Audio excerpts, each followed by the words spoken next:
Nitombo 500 ny isan'ny mpivavaka miditra am-piangonana tamin'ny fankalazana ny Paka, fitsanganan'i Jesosy Kristy tamin'ny maty ho famonjenantsika olombelona. Ankoatran'ny Krismasy sy ny Pentekoty, ny Paka no tena fety lehibe ho an'ny mpino. Mitony disadisa mahakasika ilay raharaham-parikiny etsy atao madinika.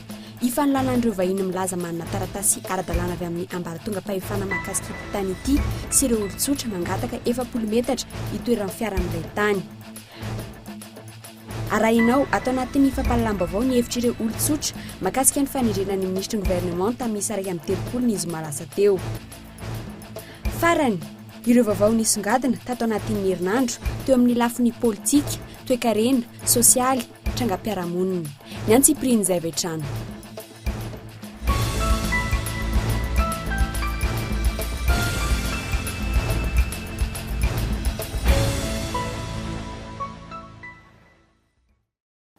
Dia efa mirabantsika rehetra ny atokantrano ny mpanaraka ny Kolo TV amin'izao ora izao dia mirary fety ny Paka sambatra ho antsika rehetra ihany koa. Fa mirabanao ihany koa Gaëtan.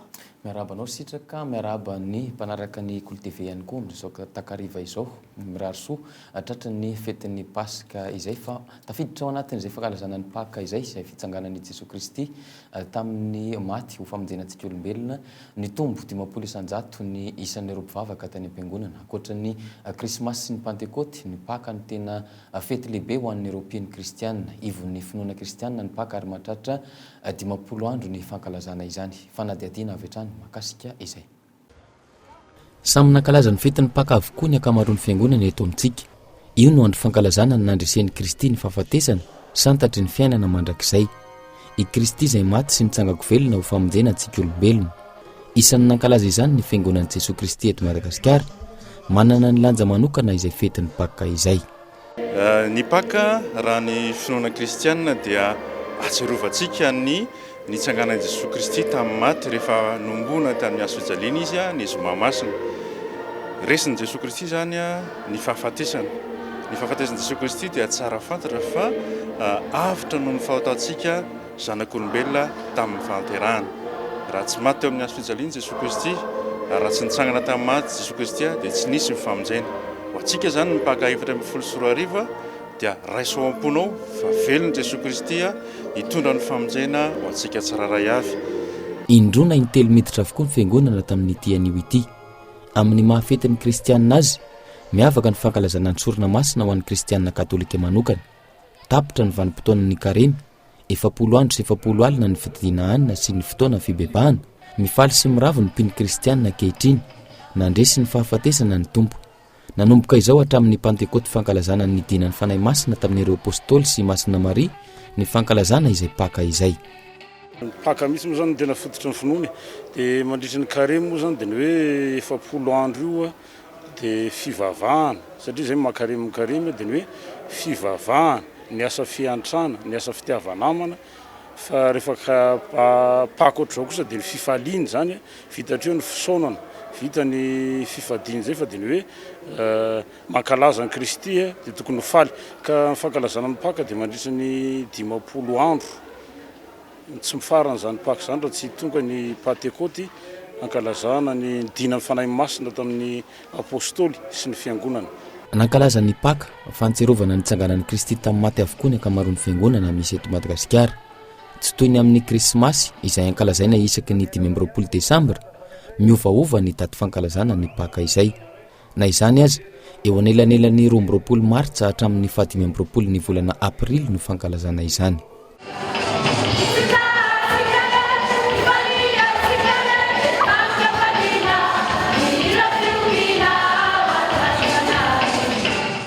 Ankoatran'ny hoe chocolat, isan'ny manamarika ny fankalazana ny fetin'ny Paka ihany koa ny zanak'ondry sorona nataon'i Abrahama fahiny fahatsiarovana ny fanafana ny vahoaka ny Israely tany Ejipta, indrindra fa ny zanak'ondry n'Andriamanitra dia i Jesosy Kristy.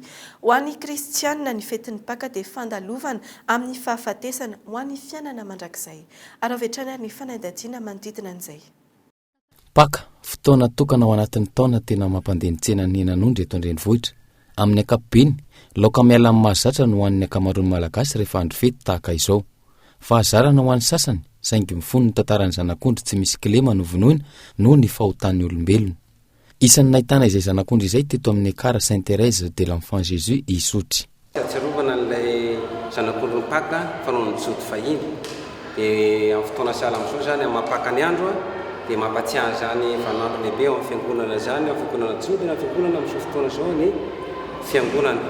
Zay zany no antony zao zanak'ondry mipaka izao ka hifampizarana izy ity rehefa avy eo dia arak'izay fampianarana ho an'ny nataon'ny fiangonana izay iainan'ny fiangonana izay no manatanterahana an'ity zanak'ondry ity hifampizarana rehetra rehefa avy eo.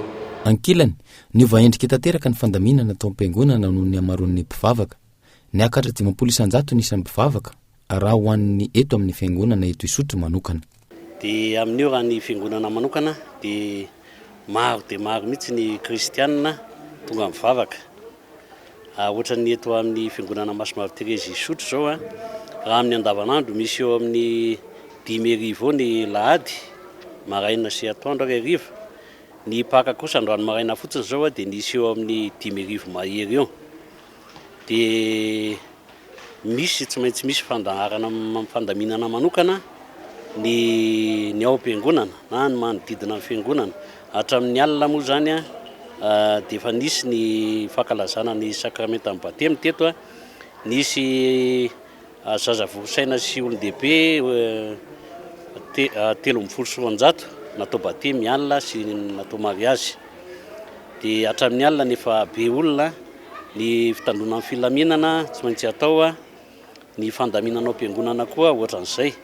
Ilaina mandrakariva ny manakana ny fiainana ho amin'ny tokantrano na ho an'ny fianakaviana na ho an'ny firenena monatrehan'Andriamanitra. Tsy ny andro fety toy izao ihany araka izany vao tokony ho an'ny am-piangonana ny tsirairay. Raha ny taray marika nivoaka ny taona 2024 ny 500 ny malagasy dia kristianina avokoa. Ary tsy ahivina fa ny taona 2029 no nahatongavan'ireo ireo misionera avy amin'ny LMS na ny London Missionary Society teto Madagasikara voalohany. Niavaka ihany koa ny akanjo ho an'ny ankizy tamin'ity andro alahady ny Pasika ity, nisongadina ny fomba fitafy sy ny taovolo ary ny endrika amam-bika teny amin'ireo fiangonana no lalovanay androany. Niankina tamin'ny fahefa-mividin'ny Ray aman-dreny ny fanomanana, ao ireo mianjaika ny akanjo vaovao, ao kosa ireo nanao ny akanjo tamin'ny krismasy na ny akanjo fitondra isaky ny misy lanonana. Raha avy hatrany ary ny fanadihadiana mahakasika izay. Ny lamaody ny andro Pasika ho an'ireo Ray aman-dreny ny 20 Jona fetin'ny Asaramanitra sy ny andro ny krismasy no tena ividianana akanjo vaovao ho an'ny ankizy. Tsy hanomanana teti-bola firy ny fitafy rehefa Pasika amin'ny ankapobeny fa ireo akanjo entina mianjaika rehefa misy lanonana sy andro miavaka no anaovana amin'izany. Ny fampiarahana ireo akanjo amin'ny lamaody maro samihafa no tena entina mpiavaka azy ireny. Efa akanjo efa atao ihany io. Misafidiana manokana velo izy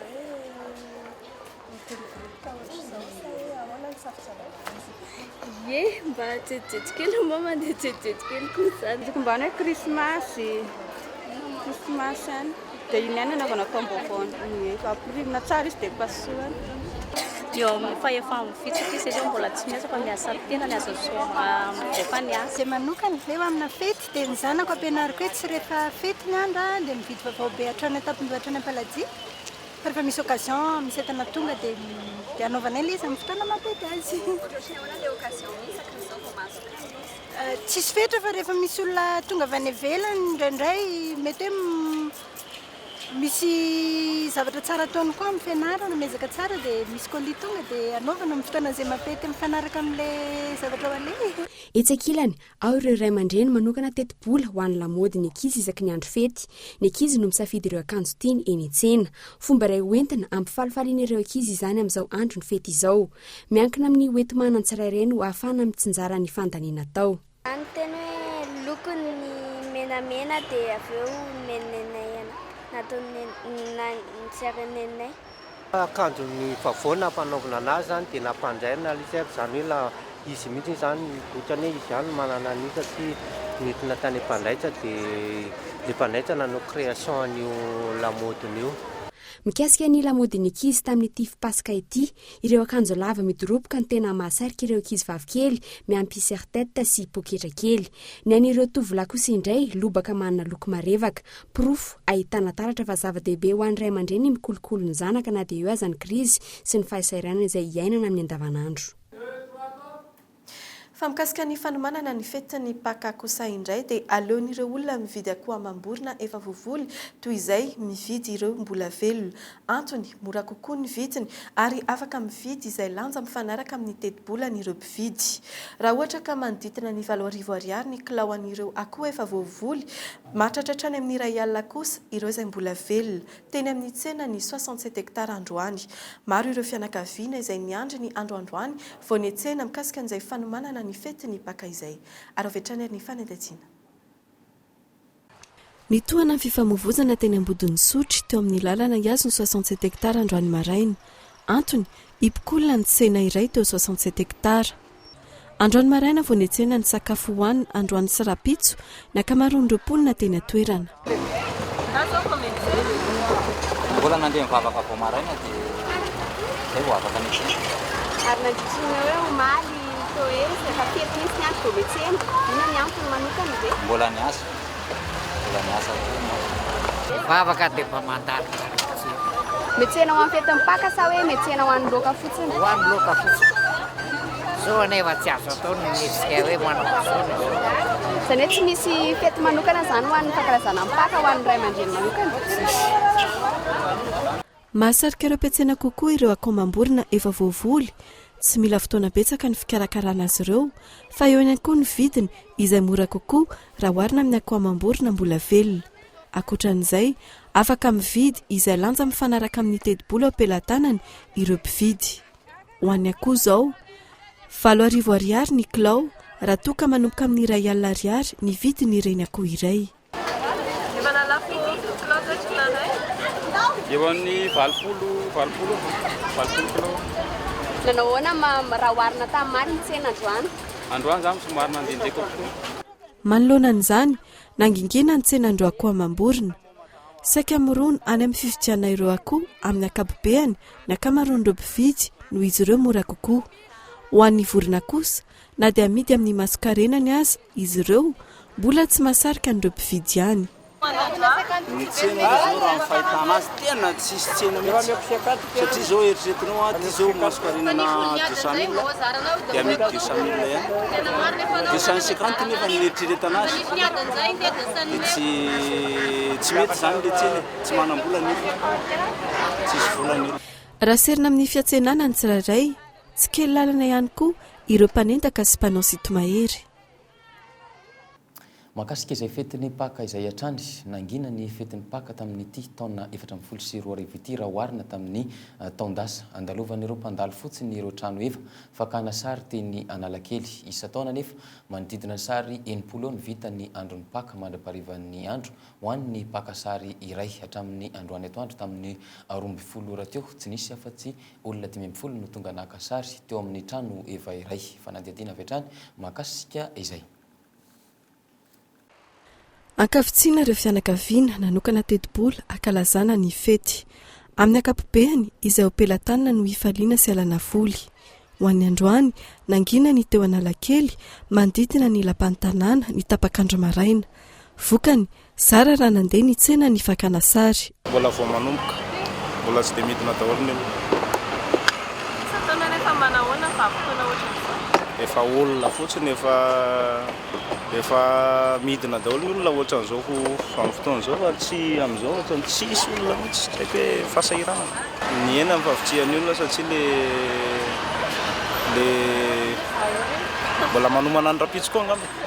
Fa rapitso angamba vao mety tsaratsara ny karaman'mpakasary. Olona 12 zao ny tonga naka sary teo amin'ity trano eva ity hatramin'ny 12 ora atoandro. Isa-taona nefa, amin'ny andro ny paka toy izao, mahavita hatrany amin'ny paozy 80 anoany ny paka sary iray rehefa vanim-potoana ny fety. Androany, ny tsy tapitapy ny fahatongavan'ireo fianakaviana naka sary fahatsiarovana teny Analakely. Isan'izany, ity fianakaviana avy an-tangaina Pitatavika ity. Miezaka mampifalifaly ny ankizy satria fety ny andro. Dia sao hoe izy ary faly be daholo.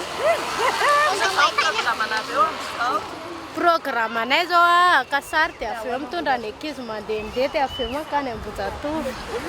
Teny Ambodifilao, raha ireo akanjo sy kiraro no hita amin'ny akapobeany, ny tombony isan'ireo mpivarotra kilalao raha oharina amin'ny isa-kalahady.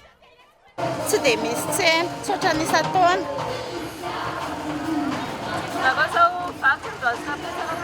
mivarotra foana izay mba manararoatra kely amin'ilay andro fety mba malafolafo indraindray.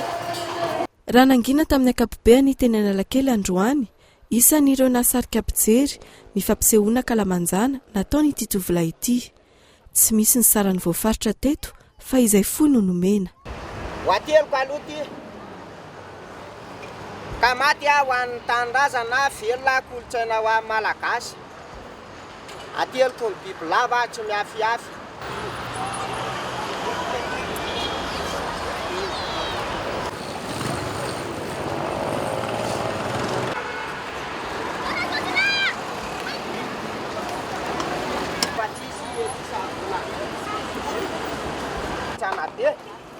Raha ohatra antony izy hoa dia masiro. Ho amafisina kokoa ny ady atao amin'ny asan-dahalo ho atevena ny ekipa miasa amin'ny faritra mena toy ny any Atsimo sy ny faritra andrefana. Isan'ny vaindondra rao tanterahany sekretera mpanjakana miadity ny zandarimariam-pirenena vaovao ny General Paz izany.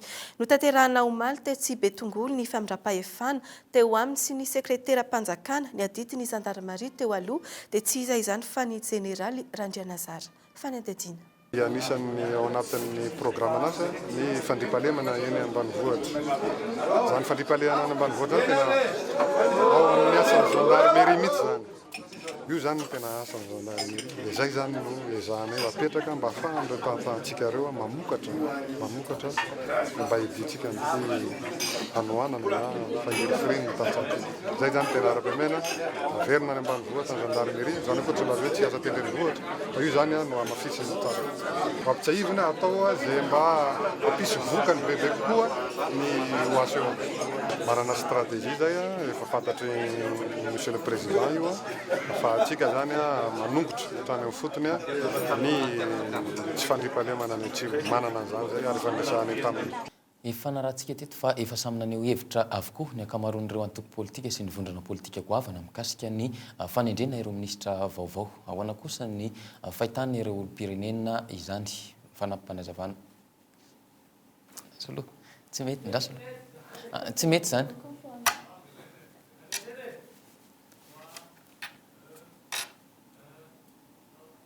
Efa samy naneho hevitra avokoa ny ankamaroan'ireo antoko politika sy ny vondrana politika goavana mikasika ny fanendrena ireo minisitra vaovao. Ahoana kosa ny fahitan'ireo olom-pirenena azy. Gouvernement tsy mitondra ninino amin'ny firenena, tsisy fiovana. Tsy araka ny nanapozana azy hoe olom-baovao, teknisianina fa gouvernement fizara-toerana ho an'ireo mpanao politika izay nihodina teo foana nandritra ny taona maro sy ny fahaleovantena amin'ny firenena. Donc tsisy azo antenaina aminy. Momba ny hevitra amin'ilay gouvernement vaovao zany dia ohatran'ny diso fanantenana ihany zahay satria ny antony dia ohatran'ny gouvernement tany akamakama ilay izy. Zany hoe misy olona tao anatiny efa tsy nahavita, mbola miverinao ihany. Tonga dia tsy maninona angamba ka hanonona anarana hoe président fédération foot aza tsy tafavoakany, maika fa ny any ministère. Dia za zany mba miangavy mihitsy hanala ny olona io, tena pahatsorana mihitsy ny tenenana an'izany. Satria namotika ny football malagasy io, nefa mbola lefa ao anatina ministère zava-doza zany amin'ny firenena ka lasa gouvernement tamin'ny akamakama fotsiny ilay izy. Taratry ny fampihavanam-pirenena zany no fijeriko an'ilay gouvernement zay moa zany filazan'ny filoham-pirenena Rajoelina azy. Dia izay mety fahitako an'ilay gouvernement tamin'izao fotoana. Mety havita zavatra ilay izy? Mbola hita eo aloha hitantsika eo ny fomba fiasany fa vao maly moa zany tonga zany ilay gouvernement hitantsika eo. Raha fahitako azy aloha dia mbola vao manomboka izy io ka tsy hay dia mbola fandeha fa eo am-pandehanana ahitana azy hoe mahombotra sy mahomby izy fa ahoana ny fandehana. Ka matory ny nampidina dia fa reny zany ny fantako mahavita azy. Misy teknisianina be reny manampaikina koa reo. Ka efa io voafidim-bahoaka voafidim-be sy maro moa dia fa tsy maintsy manaiky ny tena hoe izy ny hitondra vahoaka, hitondra Madagasikara. Zao fiarahantsika mahita zao. Ko matoy izy ve mipetraka eto tsy hitondratsika fahafivarana fa inona ny hatiny atao? Mana tena mihitsy tsika fa havita zavatra ko matoy izy mijoro eo dia mahavita zavatra izy zay.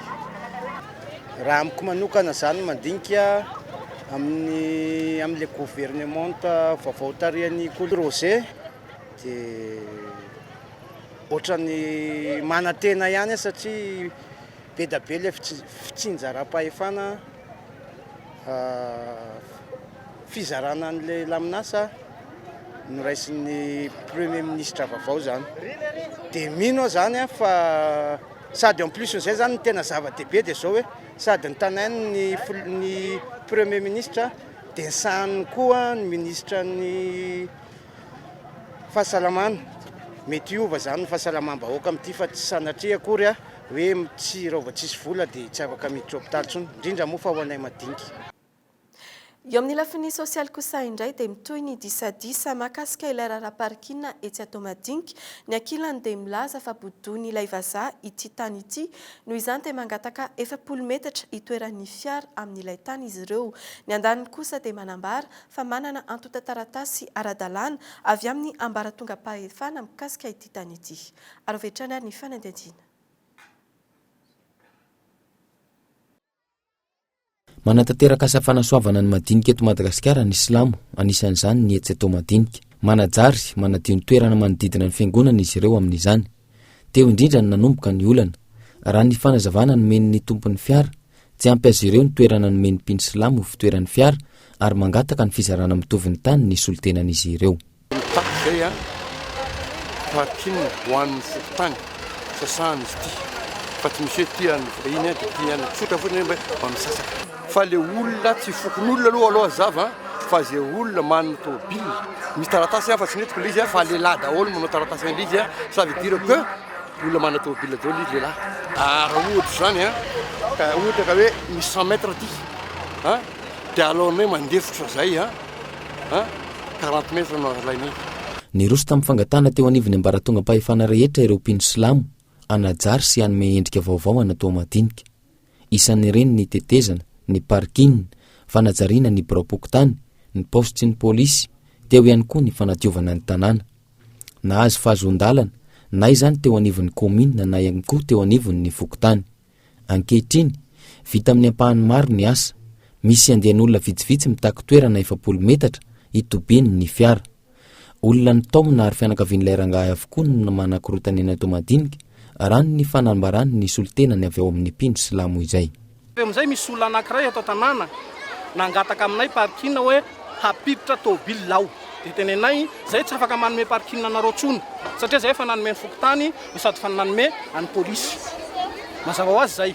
Anatinareo tsy fetsy mitsofoka ao zahay. Tômôbily anankiray dia mipetraka ao miaraka amin'ny motony. An'le olona mangataka parking io zany nenazy mipetraka eo. Zao mila tômôbily dimy. Tenenay zay tsy afaka manome nareo tsony noho ny hamaroan'olona mivavaka ato aminay sy ny tômôbily anay zay mipetraka eo. Angatanay mihitsy zany 40 metra angatanay ny fokon'olona rehetra mihitsy. Raha manaiky ny fokon'olona rehetra tsy zay mahafantatra ny fokon'olona eto ka raha manaiky ny fokon'olona rehetra poniny eto atao madinika avatra tany avy amin'izay 40 metra zay dia manaiky zay fa raha kosa tsy manaiky ny fokon'olona fa tsy olombitsy ohatran'ny entiny teo dia tsy manaiky zahay. Mbola tsy miravina araka izany ny olana eny toerana mienjandro ny tady eo amin'ny tompon'ny fiara sy ireo Silamo ireo. Raha ny zava-misy anefa efa voatsinjara mazava tsara ny toerana ary efa nankatoavin'ny tompona andraikitra avy eo anivon'ny fokotany sy ny komina ihany koa izany. Lafim-baovao hafa kosa efa tafajoro ny 500 ny trano fiangonana Ekar Notre Dame de Victoire Ambohimanga Rova rava ny rivodoza ny taona 2024. Mitetina 710 tapitrisa ariary ny fandanina natao tamin'ny fanarenana izany nanomboka ny volana oktobra 2022 lasa teo. Etsika kosa no anoizana izay fanorenana izay hiarahana amin'ny mpanjaka ny Salegy Jaojoby ny alatsinainy ho avy izao. Fanadihadiana avy hatrany mahakasika izay. Dia ny trano vatim-piangonana zany dia rava tanteraka mihitsy ny vady-polisy jaton'ny trano dia ankehitriny zany zay ao anatin'izay faharavana zay dia niezaka ny mpitondra sy ireo kristianina eo an-toerana anatanteraka sy hanorina vaovao mihitsy io trano amin'izao fotoana. Ny antony manokana zany dia efa trano efa nipetraka hatramin'izay izy io, efa lova efa niainan'ny fiangonana hatramin'izay zany dia voatery io ihany no naorina ary teo amin'ny toerana izay nisy azy ihany no hanorenanay azy amin'izao fotoana. Anoisantsika an'izao fampahalalam-baovao izao ndao kosa ary iverenina ireo vaovao nisongadina tamin'ity herinandro ity eo amin'ny lafin'ny politika ho resahantsika ny mikasika ny fanendrenan'ireo minisitra izay notanterahana tamin'ny zoma lasa teo ary ovetrany ary ny fanedadiana. Herinandro katroka taoriny nanendrena ny Prime Ministre Cool Roger tafatsangana androany ny gouvernemanta. Tamin'ireo CV anjatony voarainy Prime Ministre Cool Roger hatramin'ny fiandohany ity herinandro ity anarana araka amby telopolo no voatazona. Maro ny maniantso amin'ireo amin'ny avonanareo koa amparoso ny firenena. Nojerena ireny tsy nisy tsy nojerena akory sanatria vava saingy voafetra ny toerana. Maro ny andraikitra azo amparosoana ny firenena matoky izany izay fa isika rehetra na tsy voaray ao anatin'izao gouvernement izao aza dia manana ny andraikitra izay nandrifatsika azotsika raisina amparosoana ny firenena. Nisy tamin'ireo minisitra no tendrenandroany no efa nitatana ministera tamin'ny fitondrana tetezamita. Isan'izany i Joanita Taimananjara izay ministry ny fahasalamana teo aloha saingy voatendro ho eo amin'ny toerany ministry ny rano kosa amin'ity gouvernemanta vaovao ity. Voatazona mitoerany ihany koa ny ministry ny fambolena Roland Ravatomanga. Ankoatran'ireo, nisy tamin'ireo ministra voatendry androany no avy amin'ny ankolafin-kely politika eto amin'ny firenena. Voakasika amin'izany ankolafy Ravalomanana, ny HVM, ny Malagasy Miaramianga, ny Mapara, Leader Fanilo, MTS, MTM, saingy tsy araka ny fifandanjakery eny amin'ny antenimera-pirenena kosa ny fanendrena sy ny isan'ny ministra. Manoloana ny fanendrena ireo mpikambana ao amin'ny gouvernemanta, nambara ny filoham-pirenena fa mamaly ny fepetra takiny ny fandrafetana ny gouvernemanta taria ny Prime Ministre Cool Roger. Tafatsaka zao ny gouvernemanta voalohany efatra izay ahitana taratsy ireo foto-kevitra lehibe izay efa nambarako mirenena ny fampiavaram-pirenena ny fasikinantsika ary ny ezaka famparosoana ny isam-barotra. Na dia ohatsy ny foto-kevitra izay novoiziko ireo dia mafisika fa atao vaitondràna ny famparosoana ara-ekonomika sy ny fiveranana ara-sosialy. Ady amin'ny fahatrana zao no ataontsika mila vokatra ny vahoaka. Ministera raiky amby telopolo no mandrafitra ny gouvernemanta taria ny Prime Ministre Cool Roger raha ny isa 5 amby telopolo ireo ministera tamin'ny fitondrana tetezamita. Notanterahana androany ny fanolorana tamin'ny fomba ofisialy ireo mpikambana ao amin'ny gouvernemanta ireo.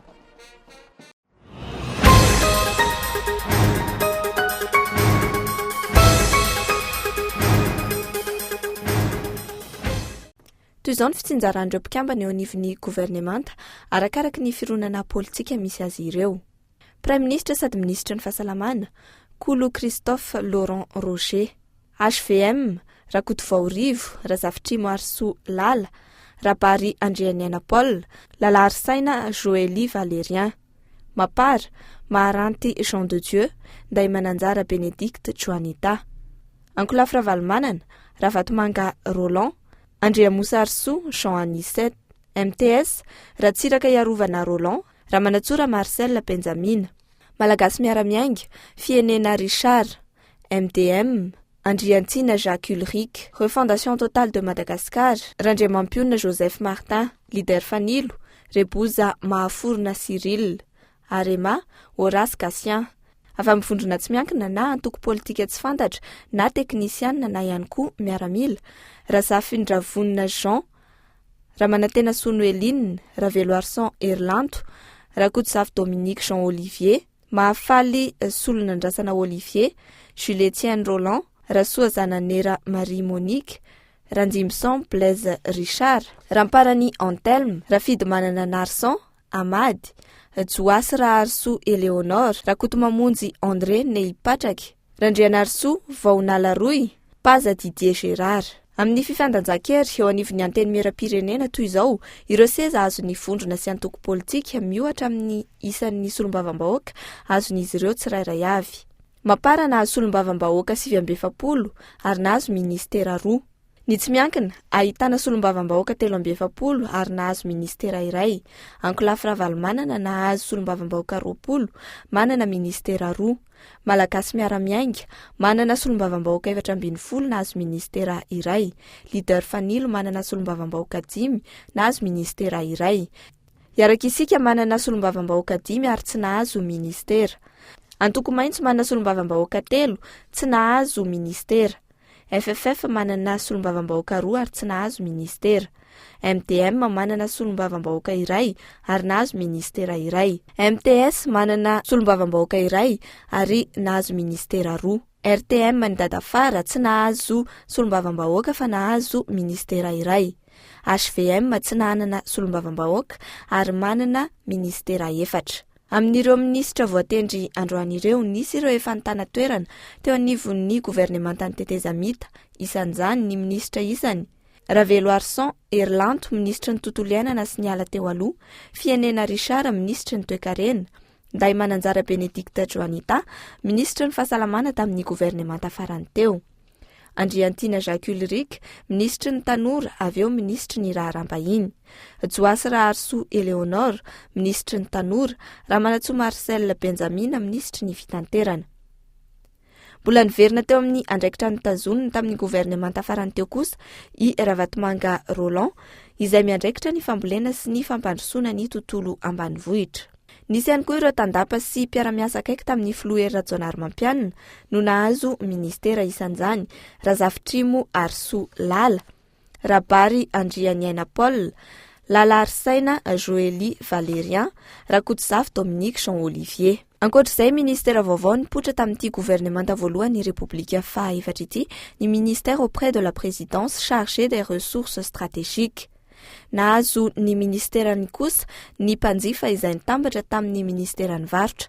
Toy izany ihany koa ny fampandrosoana ny sehatra tsy miankina sy ny fandraharana madinika izay miaraka amin'ny ministerany taozava-baventy ary ny fiarovana ny biby izay mikambana amin'ny ministerany fiompiana. Nakambana kosa ny ministerany fifandraisana amin'ny androm-panjakana sy ny ministerany serasera.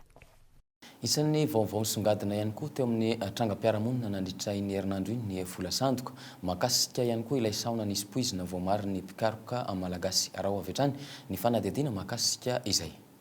Asa terivozina mandra-pahafatiny no miandry reto andehan'olona maromaro reto raha ny voalaza lalàna manan-kery eto Madagasikara mikasika amin'ny fanaovana vola sandoka. Lalàna izay misoratra amin'ny ravim-bola tsirairay na dia tamin'ireo ravim-bola sandoka namboarin'izy ireo aza. 7 izy ireo nefa voasambotra ary mbola karona na masasany. Vola sandoka mitetina 3.4 tapitrisa ariary no efa sarona treto. Raha ny fanadihadiana nataony avy eo anivon'ny Zandarmaria pirenena nefa efa mahatratratra amin'ny 7 tapitrisa ariary ihany ny vola sandoka efa natotan'ireto andehan'olona ireto. Fa nisy réseau nampanao vola sandoka satra tamin'ny herinandro iny ary tsy mba vola kely any Manoro no partany vola io ka tokony mailona any Manoro zay fa misy fiarah-miasa amin'ny mpitandro filaminana any amin'ny faritanin'ny Tomasina any Manoro efa nisy message natao rehetrarehetra tokony perquisition ataony zareo fa dia tokony mailo zany tsika amin'izao fotoan'izao amin'ny resaka vola sandoka. Raha tsy ahivina olona iray ny voasambotra tena manodidina anakady-bahoaka iny nahitana vola mampiahy tany aminy ary ny antsony zandary avy hatrany ireo manodidina. Ity lehilahy tratra ity no nanondro ireo namany avy eo. Enina no voasambotra teto Andrenivohitra ka isan'izany ny 3 lahy avy any Ambohimamora Betatafika izay mpamatsy ireo fitaovana maro samihafa ireo ka tratra niaraka tamin'izy ireo ny fitaovana fanaovan'izy ireo vola sandoka. Nahatratrarana vola sandoka misimisy ihany koa tao an-tranon'izy ireo rehefa nataony fisavana. Ny 3 tamin'izy ireto kosa dia tany Manoro no voasambotra. Tany amin'izy ireo no nahatratrarana ny ankabeazan'ireo vola sandoka efa eny am-pelantanan'ny Sampandrara amsahana amin'ny fikarohana momba ny eloka behivavy hatreto. Ny taona 14 efa nisy ihany koa ny tambazotra iray manontolo izay tratra tamin'ity raharaha ity. Raha ny fanadihadiana hatrany, iny faritra tsy nananosiny no tena naparitahan'ireto andehan'olona ireto itony vola sandoka itony. Tokony omalina arak'izany ny rehetra.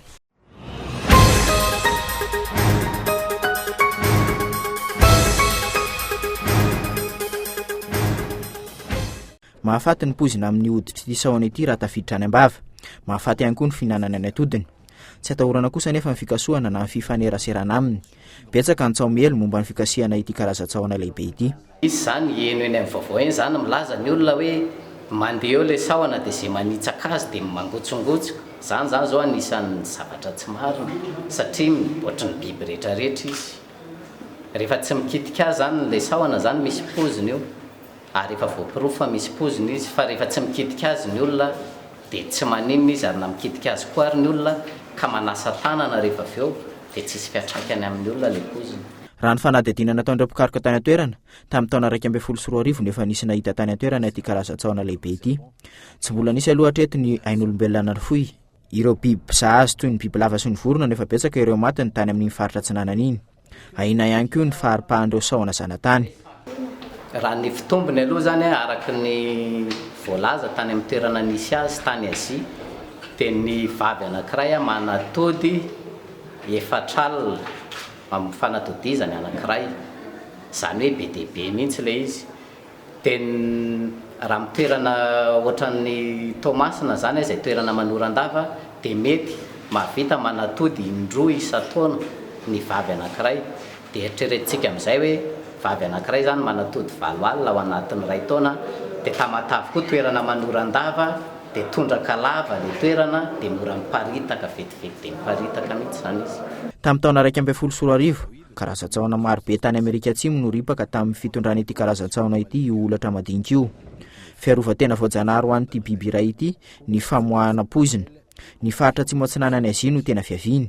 Mbola hitoy ny fikarohana ataon'ireo mpikaroka eo anivon'ny Université Ankatso momba ny amongorana ireo saona ireo. Lafin'ny fiarahamonina kosa indray ndao iverenantsika mikasika ny vokatra vary taorian'ny fandalovan'ny valala ny toetry ny andro sy ny fandraisam-bola andreo be antitra. Tanimbary 200 hektara mamokatra vary hatramin'ny 7 taona isaky ny hektara amin'ny ankapobeny. Ahina mafy ny tsy hamokatra araka ny tokony ho izy nefa amin'ny 10 taona ity. Ny volana aprily sy may no fiakaran'ny vary ho an'ny faritra Atsimondrano manokana. Vao teraka ary mbola maitso ny akamaroan'ireo vary eny Tanimbary ireo ankehitriny. Fotoana tena ilan'izy ireo rano. Maina ary mitretra ny tany, tsy maharaka intsony ny rano.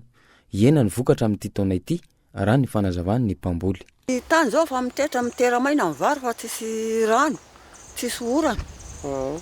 Mangaso ara zao fa mba te amboly mangaso tsy azo asaina mihitsy ny tany amin'ilay tsisy orana. Ny hena ny voambariko zahatra amin'ny tera mainako. Fa eo mpiterahany vary eny ny ilaina le orana. Azo be loatra tamin'ny amboalohany ngamba le orana dia eto amin'ny fiterahany vary zao tsy misy. Dia ohatran'ny fanala fotsiny zao sisa mahamasaka an'ilay vary. Tamin'ny herintaona aloha tsaratsara ny tamin'ny herintaona noho ny tamin'ity zany ny voka-bary. Efa natonga tamin'ity nisy ohatr'izao zany ny vary. Le orana zany nisy ny betsabetsaka le rotsakorana amin'ny voalohany. Dia tao anatin'ilay fiteraha vary nefa le rotsakorana tsy dia nisy dia izay natonga le voambary ohatr'izao. Ny ity zany presque miandry rotsakorana foana zany ny fambolem-bary aty vao hoe mamamboly. Tsy mba misy hoe toha-drano hoe mamapiditra rano amin'ilay izy. Isan'ny faritra mpamokatra vary ny faritra Soavina Atsimondrano. Dia manjato sy 1000 taona isa-taona eo ny vokatra andrasana amin'ity faritra ity. Ankoatra ny sakafo ho an'ireo mpamokatra, mamatsy eny Antananarivo renivohitra ihany koa izy ireo.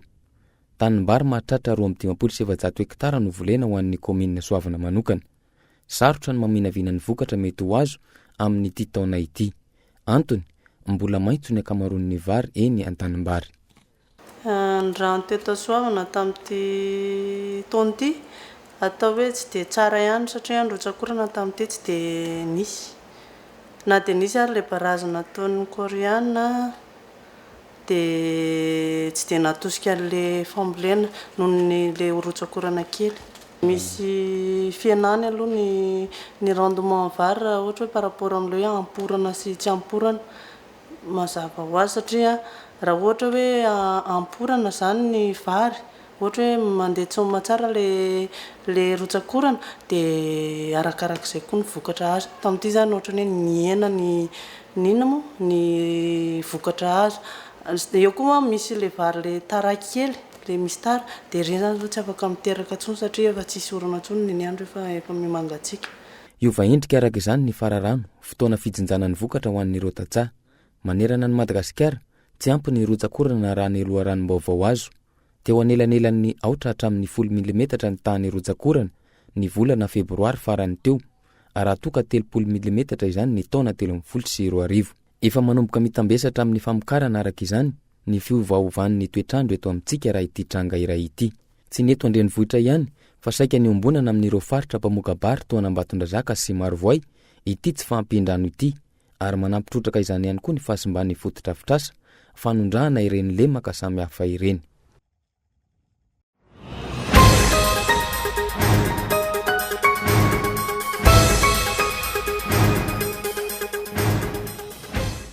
Amin'ny efatrora maraina dia efa feno be antitra manoloana ny vavahady amin'ny perception principale ho ana Avaradrano ety Analamahitsy. Olona efa nahazo azo taona avokoa ny tazany ety milahatra toerana fahaka ny fisotrondronono. Sahirana ihany aloha le fakana azy isaky ny hoe fotoana ohatr'izao satria za zao mitely sasany maraina dia efa niala tany. Avy any Tsofinondry. Na dia efa andro faharoa amin'ny fizarana vola azy androany, mbola maro be ireo zokiolona ny tonga milahatra vao maraina ety an-toerana, misy amin'izy ireo no avy lavitra. Amin'ny fijaliana aloha dia tsoatran'ilay taloha, satria tatoato efa nisy fivoarana kely. Na dia hoe niala vao maraina azy any toerana misy antena dia ny filaminana aloha dia misy kely. Fa le amin'le le fidirana mandeha makoa rehefa misokatra izy amin'ny premier jour dia fijaliana ihany, fa le deuxième jour ohatran'izao tsy dia manina loatra. Ohatranao zao efa tamin'ny firy niala tany an-trano? Tamin'ny telo sasana zao niala tany tanàna. Any Ambohimanga kely. Eto avokoa ireo zokiolona avy aty Avaradrano no mandray ny fisotrondrononony. Anjatony maro izy ireo no tsy maintsy manatony aty rehefa fotoana toy izao. Amin'ny 3 ora maraina dia efa misy olona mijoro manoloana ny vavahady. Tsy nahazo vola tamin'ny omaly ny ankabeazan'izy ireo. Raha nambaran'izy ireo, vao maraimbe tahaka izao ihany koa dia efa filaharam-be mihoatra ny 200 metatra no teto omaly. Eo Ambatobe no mipetraka ity raim-pianakaviana iray ity. Na dia akaiky azy izy, tsy nanakana azy tsy ho tonga maraina izany. Tamin'ny firy ny tonga teto? Tamin'ny Desazana zao ny tonga teto. Faiza zany? Ambatobe tompoko. Dia manao ny fasarana nefa lehibe fo vao maraina be ohatr'izany akafizy. Ka ilaina ihany koa le foazana maraina nge amin'ny lehibe antena tsy maintsy mba ilaina ihany koa le fo maraina. Izany hoe le isam-bolana moa zany dia tsy maintsy mamonjy ny filarana amin'ny fakana amin'ity pansoty foana. Na dia efa nisy aza ny fanamorana ny fandraisana ny fisotrondronono ho an'ireo be antitra tamin'ny alalan'ny fanaparitahana izany amin'ny alalan'ireo fikambanana tsy miankina maro samihafa misy eto amintsika. Mbola miafy amin'ny antsika sy ny fifoazana maraina ireo zokiolona vao mahazo ny anjara valikasasarana kely tambony taona maro ny asany ho an'ny firenena. Tapitra ny fampahalalam-baovao ankasitrany ianao nanaraka izany hatramin'ny farany mametraka ny veloma mandrapitafa ho amin'ny manaraka indray. Veloma tompoko.